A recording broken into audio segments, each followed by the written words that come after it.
As people age, they sometimes become more distant from family and friends without realizing it. It's not just about time or distance, but about small, unnoticed habits that slowly push people away. Things like neglecting personal care, constantly talking about health problems, or living in the past can create an invisible wall between them and their loved ones. Today we're going to talk about 9 common habits that can make seniors feel isolated. And trust me, number 1 might surprise you. Stick around until the end because I won't just highlight the problems. I'll also share simple solutions that can help strengthen relationships, boost confidence, and bring more joy into life at any age. Before we dive in, I'd really appreciate it if you like this video and subscribe to the channel. Your support helps spread important lessons about aging and staying connected. If you enjoyed this video, comment 1 below. If not, comment 0 to let me know how I can improve. Now, let's get started. As people grow older, it becomes easy to let personal care slide. What once felt like a necessary daily routine, showering, brushing hair, wearing fresh clothes, can start to seem less important. Maybe taking a shower feels like too much effort, cutting nails becomes a hassle, or that same old sweater is worn day after day simply because it's comfortable. This happened to Margaret, a 68-year-old retiree who had always taken pride in her appearance, but over time she let things go. She didn't notice the change at first, but her kids visited less often, their hugs became shorter, and her once chatty neighbors seemed to keep their distance. One afternoon, as she caught a glimpse of herself in a store window, she saw her greasy hair and coffee-stained clothes from 2 days ago. That's when she realized she hadn't just stopped caring about her looks, she had stopped caring about herself. Neglecting personal grooming isn't just about how others see you, it affects how you feel. When you stop tending to small details, you send a message to yourself that you're no longer worth the effort, which can lead to loneliness and low energy. But the good news is that it's easy to fix. Margaret started with small steps, taking quick showers in the morning just to feel refreshed, trimming her nails while watching TV, and making sure she changed into a clean shirt every other day. She didn't need a full makeover, just small adjustments to bring back her confidence. The results were immediate. Her kids stayed longer during visits, and her neighbor finally stopped to chat with her about her garden again. Another common habit that pushes people away is talking too much about health issues. As we age, aches and pains become part of daily life. Stiff knees, back pain, new medications, and it's natural to want to share these struggles. But when every conversation turns into a medical report, it can start to wear others down.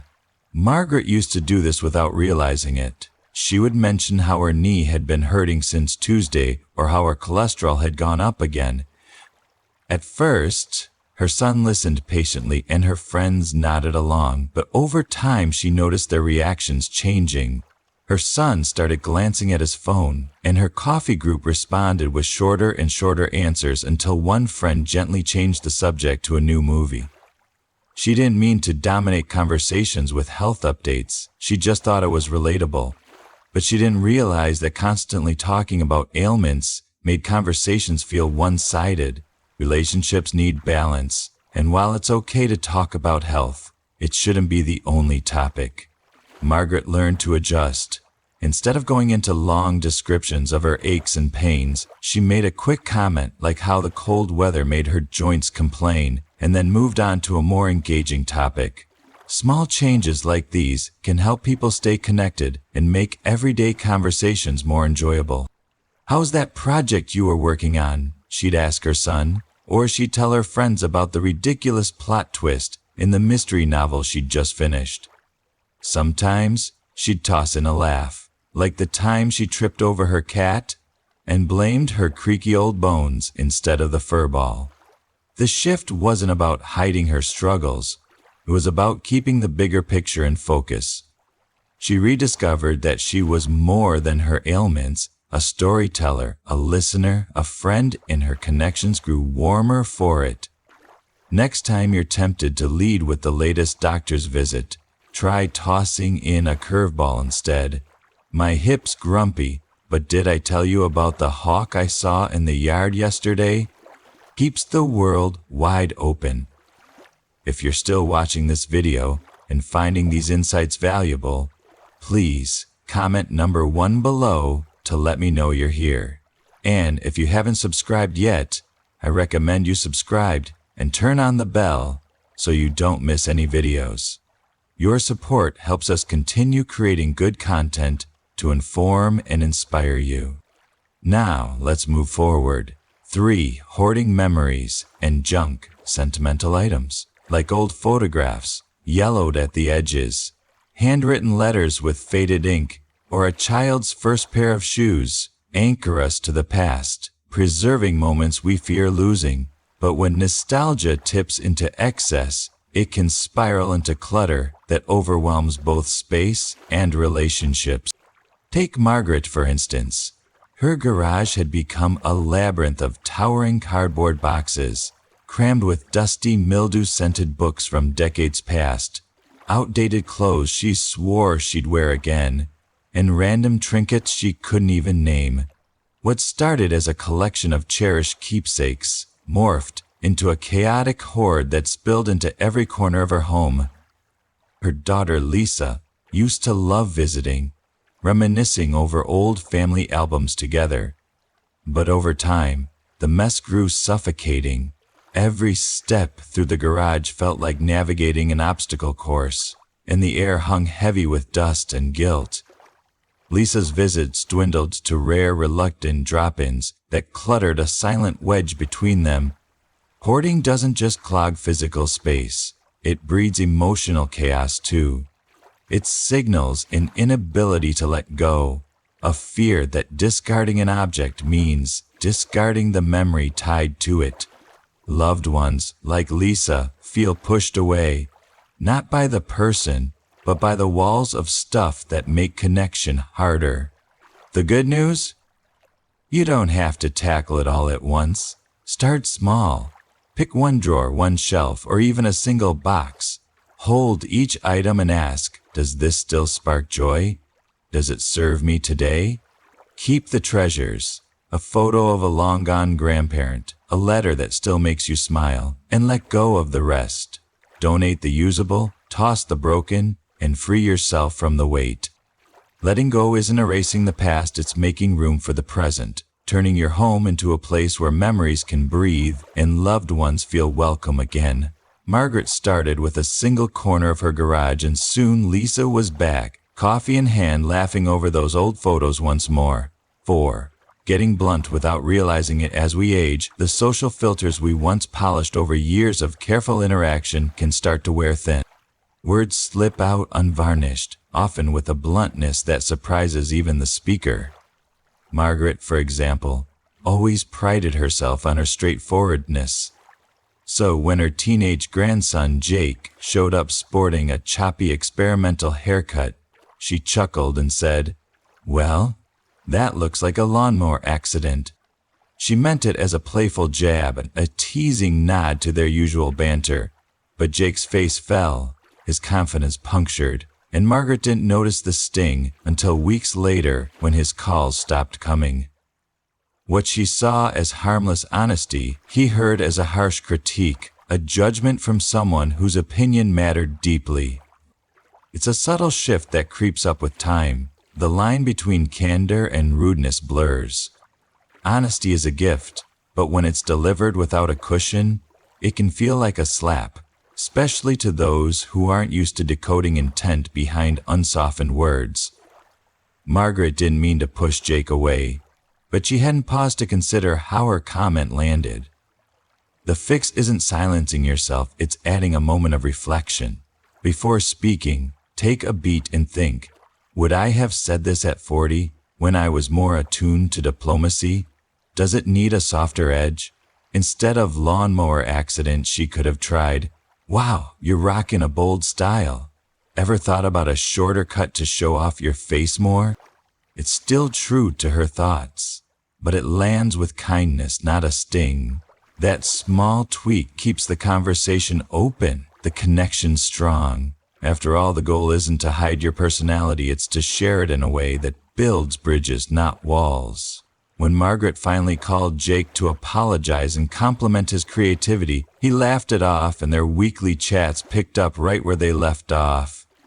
If you're still watching this video and finding these insights valuable, please comment number 2 below to let me know you're here. And if you haven't subscribed yet, I recommend you subscribe and turn on the bell so you don't miss any videos. Your support helps us continue creating good content to inform and inspire you. Now let's move forward. 5. Shunning technology.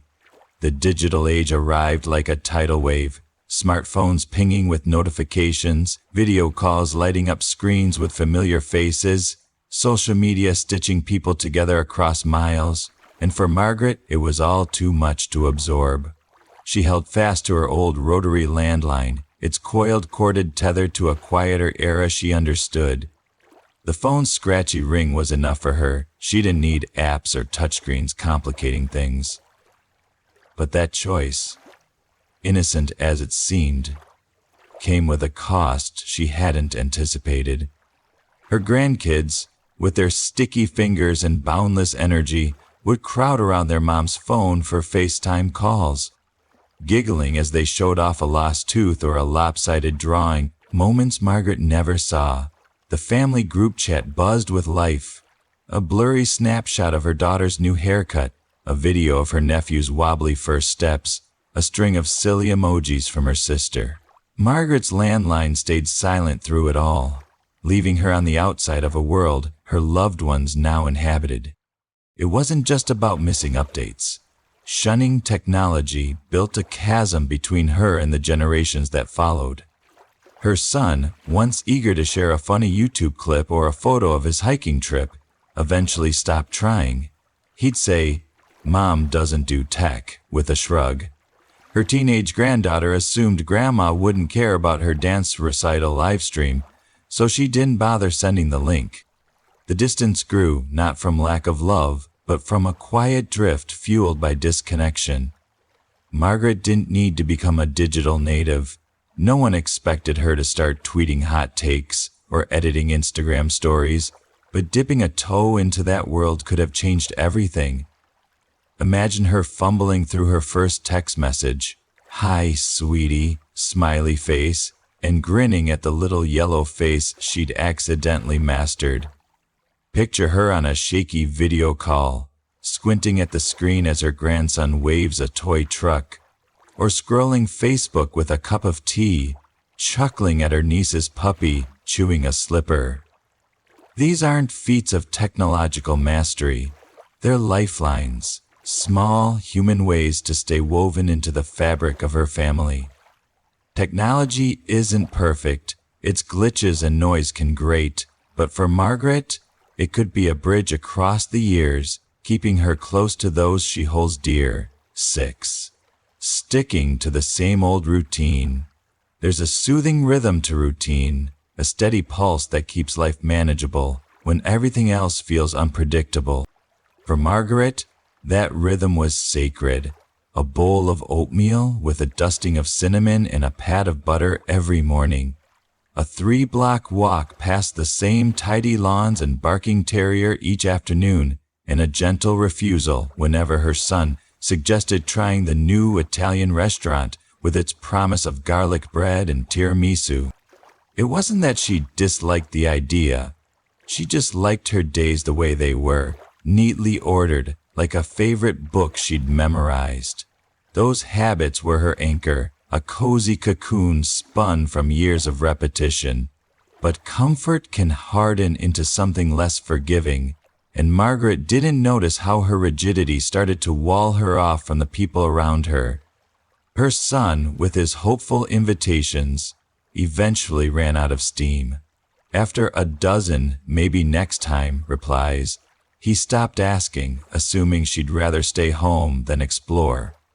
Friends who once nudged her toward a local book club or a matinee showing of a classic film stopped calling too, figuring she'd turn them down again. Her world didn't collapse. It just quietly contracted, shrinking to the size of her kitchen table in that worn path around the block. Margaret didn't mean to seem disinterested. She wasn't against new experiences. She'd just gotten too good at saying no. That predictability sent an unintended message. I'm finished evolving, done stretching. But she wasn't. Not really. The fix didn't require a grand upheaval, no drastic overhaul of her life's blueprint. It could start with something tiny, like trading her oatmeal for a warm blueberry muffin one morning, savoring the sweet crumble as a little rebellion against the usual, or taking a different turn on her walk, past a corner store she'd never noticed, where a chatty clerk might tell her about the daffodils popping up nearby. Maybe even a hesitant yes to her son's next restaurant pitch, sitting across from him as he raves about the pasta and she admits the garlic bread is pretty good. These aren't earth-shattering leaps. They're gentle nudges, proof she's still curious, still game for a little adventure, and they signal something to the people she loves. She's not just a fixture in their lives, a predictable shadow in the background. She's still here, engaged, willing to meet them part way. Routine is a sturdy base, not a locked gate. A sprinkle of flexibility can transform it from a shield into an invitation, keeping her connected to a world that's still eager to include her. If you're still watching this video and finding these insights valuable, please comment number 3 below to let me know you're here.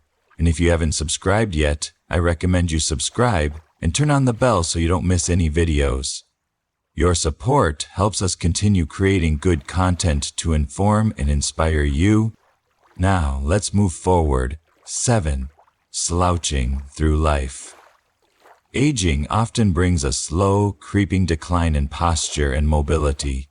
Joints stiffen like rusty hinges. Muscles lose their spring, and the body starts to fold inward as if guarding itself against time. But the damage isn't merely physical. It seeps into your spirit and shapes how the world sees you. Consider Margaret. Once she'd stood straight as a sapling, shoulders squared, her walk a confident clip that turned heads at the market. Now, decades later, her shoulders had rounded forward, her spine curving into a gentle hunch, and her steps had dwindled to a tentative shuffle, as if she feared the ground might shift beneath her. She didn't just appear frail, she felt it. A quiet fragility that settled into her thoughts like dust on a shelf. She'd catch her reflection in a window and wince, barely recognizing the woman staring back. And others noticed too. Strangers at the grocery store would offer to carry her bags without asking, their voices dipping into that soft, careful cadence people use with the elderly or unwell. Friends would pause mid-conversation to ask if she needed a chair, their concern genuine but grating. Margaret didn't want their pity. She wasn't helpless, but her slumped posture told a story she hadn't meant to write. Poor posture doesn't just ache in your back or neck. It saps your confidence, drains the vitality from your days, and dims the light you cast in a room. Yet it's not a sentence you're stuck serving. There's a way to push back, and it's simpler than you might think. You don't need a gym membership or a miracle cure. It starts with small, deliberate acts woven into your routine. Picture this. Each morning you stand in your kitchen, rolling your shoulders back 5 times, feeling the tightness loosen as your chest opens up. Or maybe you try a gentle spine twist. Hands on hips, turning slowly side to side, reminding your body it's still capable of grace.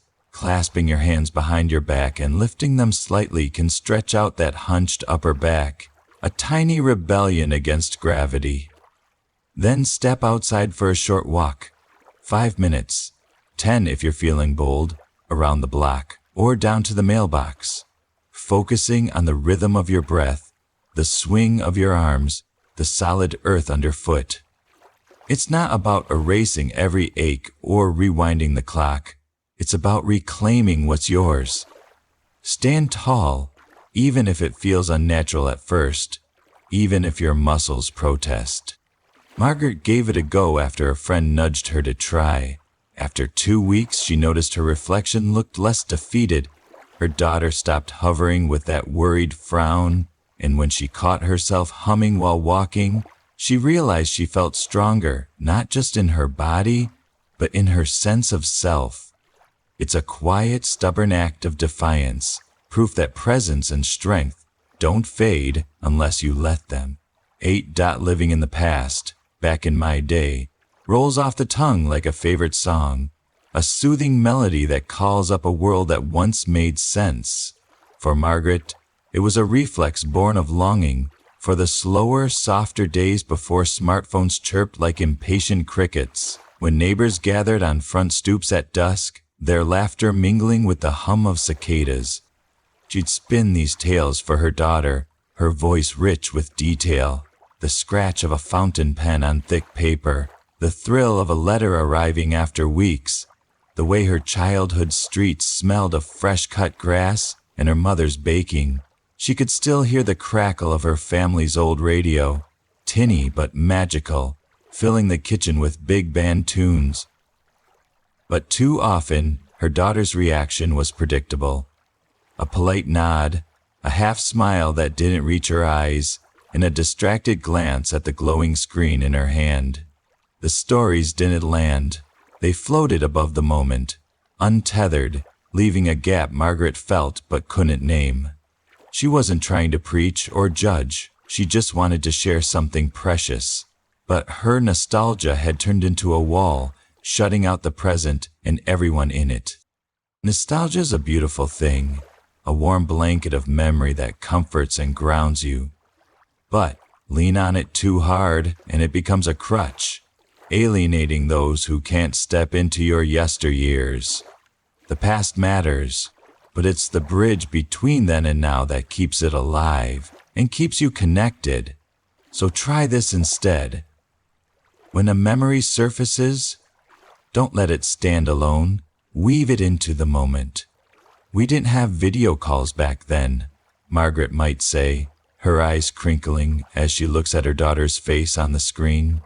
But I love how I can see your smile like you're sitting across from me. It's better than any letter. It's a subtle shift, but it changes everything. You're not dismissing today's world or preaching about yesterday's. You're linking them, showing how they both hold value. Margaret experimented with it one evening, swapping her usual "things were better" to sigh for a tale about her first radio, how she'd fiddle with the dial for hours, then grinning as she added, "Now I've got every song I love on that little app you showed me." Her daughter perked up, chuckling as she shared her playlist woes, and suddenly they were in it together, swapping stories, laughing, building something new. The past stayed vivid, a treasure she could still hold, but the conversation sparked with life, relatable and real. It's not about abandoning your history, it's about letting it dance with the present. If you're still watching this video and finding these insights valuable, please comment number 4 below to let me know you're here. And if you haven't subscribed yet, I recommend you subscribe and turn on the bell so you don't miss any videos. Your support helps us continue creating good content to inform and inspire you. Now, let's move forward. 9. Forgetting to laugh. Life has a way of stacking burdens as the years pile on. Knees that creak like old floorboards, the hollow ache of a friend's absence, a medical report that sits heavy on your chest long after you've read it. It's no surprise that humor can slip away, its bright edges dulled by the weight of it all. Margaret used to be the heartbeat of her circle, her wit sharp and playful, teasing her friend Betty about her lopsided pies, or giggling with Tom over their 2 left feet dance at the church social, her laughter ringing out like a bell. But lately, that spark had dimmed. Conversations turned to somber updates. her stiff hands struggling with jar lids, the latest loss in their shrinking group, the way winter seemed to linger longer each year.